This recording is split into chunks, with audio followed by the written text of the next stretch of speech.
अस्सलाम वालेकुम कैंसेरियंस, मैं हारिस अज़मी प्रोफेशनल एस्ट्रोलॉजर आपकी खिदमत में हाज़िर हूँ इस हफ़्ते की एस्ट्रोलॉजिकल कैलकुलेशंस लेकर। ये वीक जुलाई का आखिरी हफ्ता है, 24 जुलाई से सो ऑन 31 जुलाई तक। इस हफ़्ते दो चेंजेस हैं और आपके लिए बहुत अहमियत की हामिल हैं। मैं उन दोनों चेंजेस का सरसरी सा जिक्र करता हूँ, फिर तफसील इस वीडियो में मैं बयान करूँगा विद अदर प्लैनेट्स। एक तो आपका रूलिंग प्लैनेट मून, चाँद नया होगा 29 जुलाई को और लीव एंगल पर होगा, that means your second angle. So ये चांद आपके लिए तीन तरह से अहमियत का हामिल है।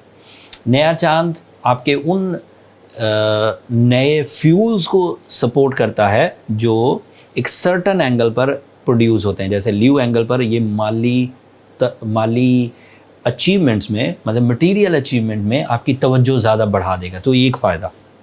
दूसरा फ़ायदा इस वाले चांद का ये है कि ये नए साल का आगाज़ होगा। ये 1444 हिजरी मुहर्रम का आगाज़ है और नया इस्लामिक ईयर है, तो आपके अंदर एक नया मैच्योरिटी लेवल डेवलप हो जाएगा। अगर आपकी उम्र 9 साल थी, 10 साल हो गई, तो आप पर कुछ इस्लामिक कंपल्शंस आना शुरू हो जाएंगी। अगर आपकी उम्र 16 साल थी और 17 साल हो गई, तो आप पर कुछ सोशल कंपल्शंस आना शुरू हो जाएंगे। So this type of concept. फिर तीसरा एडवांटेज ये है कि नया चांद हमेशा ही इमोशनल फ्यूलिंग्स देता है। आपकी दिलचस्पियाँ नई सिमतों में बढ़ती हैं। आपकी दिलचस्पी के लिए जिस तरह का पैशन, जज्बा चाहिए होता है, वो मुयस्सर आता है। तो ये चांद आपको इस तरह के तीन बड़े एडवांटेज देगा। दूसरी खबर मेरे पास 28 जुलाई को है। आपके यहाँ जुपिटर रेट्रोग्रेड हो जाएगा। जुपिटर आपके 10th एंगल पर था। It is so productive for the Cancerians जो गैर मामूली कैरियर अपॉर्चुनिटी लकी फैक्टर्स के इवज़ दे रहा था। अब वो रेट्रोग्रेड होगा 4 महीनों के लिए और उसकी रेट्रोग्रेशन आपकी हेल्थ को भी ऑन स्टेक करेगी। आपका स्टेमिना और परफॉर्मेंसेस थोड़ा वीक होगा। तो ये दो ट्रबल्स हैं। अब मैं तफसील बयान करता हूँ। सूरज आपके लिए सेकंड एंगल पर, मरकरी आपके लिए सेकंड एंगल पर और जो चांद होगा वो भी आपके सेकंड एंगल पर। सूरज का, मरकरी का अभी आपके सेकंड एंगल पर होना और 29 जुलाई को चांद का आपके सेकंड एंगल पर होना 6 बड़े फ़वाइद की तरफ आपको ले जाएगा। 2022 का ये सबसे ताकतवर महीना है। 20 जुलाई से शुरू हुआ। सूरज और मरकरी के इकट्ठा होने से, सेकंड हाउस में इकट्ठा होने से, लीव एंगल पर सूरज का आना आपके लिए डिसाइसिव नेचर प्रोड्यूस करेगा, करेज प्रोड्यूस करेगा, कैलकुलेशंस प्रोड्यूस करेगा, एक्यूरेसी प्रोड्यूस करेगा, एग्जैक्टिवनेस प्रोड्यूस करेगा। इन सब बेनिफिट्स का ताल्लुक माल से होगा, कैरियर से, जॉब से, इन्वेस्टमेंट से, चीज़ों को मैन्युफैक्चर करने से, चीज़ों को रीजनरेट करने से। जॉब स्विचिंग भी इसी ज़ुमरे में आती है, जॉब अपॉर्चुनिटीज़ भी इसी ज़ुमरे में आती है। तो ये एक सेक्टर तो आपका पावरफुल।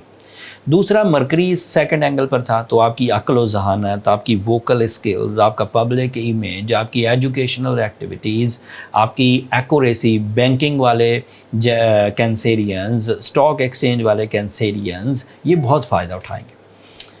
बट अब इसमें चांद भी अपीयर होगा, तो आपके ये सब प्रोसेस ज़्यादा दिलचस्पी से होने लगेंगे, ज़्यादा मोहब्बत से होने लगेंगे। आपका दिल ज़्यादा करेगा इन कामों को करने के लिए, स्पेशली योर मटीरियल एडवांटेजेस, जैसे आसानियाँ, जैसे आसाइशें, इस तरफ आपका ज़्यादा दिल जाएगा। ठीक है, ये सब एंजॉय करिए। मार्स आपके लिए 11th एंगल पर है। That is ideal for the property agents, Cancerian property agents.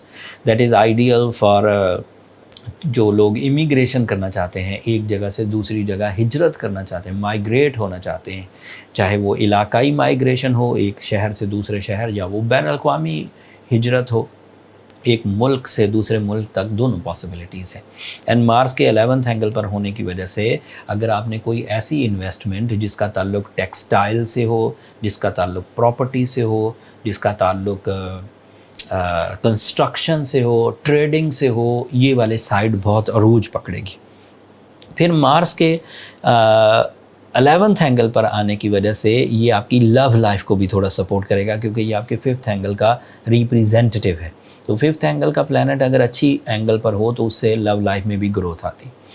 अब ये सब चीज़ें तो अच्छी हैं, सन अच्छा, मरकरी अच्छा, वीनस अच्छा, मार्स अच्छा, मून अच्छा, बट सैटर्न रेट्रोग्रेड है, वो भी अच्छा। सैटर्न की रेट्रोग्रेशन आपके लिए 8th एंगल पर थी, वो तंग कर रहा था आपको, डायरेक्ट होकर रेट्रोग्रेड हो गया, अच्छी बात। बट जुपिटर की रेट्रोग्रेशन लकी फैक्टर को थोड़ा वीक करेगी। अगर आप अक्लमंदी का मुजाहरा करें कैंसेरियन, और जिस तरह की प्लानिटरी सेटअप इस वक्त आपको मिला हुआ है, आप सिर्फ सूर्य शम्स पढ़ें, रूबी पहने, तो वो जुपिटर के जो नेगेटिव इम्पैक्ट्स हैं, जुपिटर की जो सेंसिटिविटी आपके मूड पर आ सकती है, आपके लक पर आ सकती है, आपकी अपॉर्चुनिटी पर आ सकती है, वो बैलेंस हो जाएगी। अगर सिर्फ जुपिटर बैलेंस हो गया तो अदरवाइज ऑल प्लानिटरी पोजीशन आपके लिए फेवरेबल है, ग्रोथ सीजन में है, 4 महीने ग्रोथ मिलेगी। सिर्फ जुपिटर को जुपिटर की रेट्रोग्रेशन के इम्पैक्ट को बचा के रखिए।